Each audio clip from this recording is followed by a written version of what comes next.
আমাদের আগে যখন আমরা গারো ছিলাম, মানে আমরা খ্রিস্টান হইনি তখন হচ্ছে মানে দেবতা ছিল, তার নাম ছিল মিসি সালজং। তো আমরা যে প্রতি বছর ধান ফলাইতাম, সেই ধান যাতে ভালো হয় সেই উপলক্ষে হচ্ছে আমরা এই অনুষ্ঠানটা করতাম, মানে ধান যাতে ভালো হয় সেই উপলক্ষে। এবং তাকে ধন্যবাদ জানানোর জন্য হচ্ছে এই উৎসর্গটা করতাম, এবং তাকে কিছু আমাদের যে বছরের প্রথম ধান হতো সেটা তার জন্য উৎসর্গ করে এই অনুষ্ঠানটা করা হতো।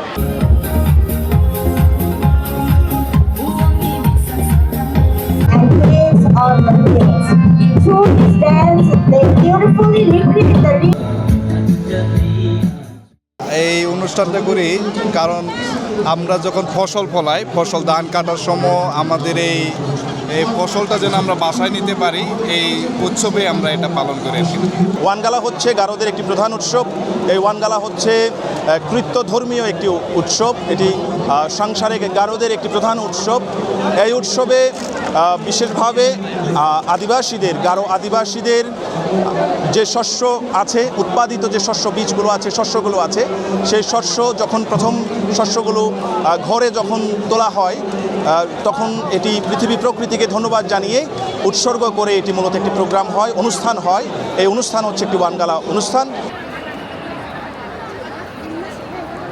이렇게 가지고질 이반이 홍아 원갈라 판티메트랑코 그롱했더니 홍아 원갈라 니토리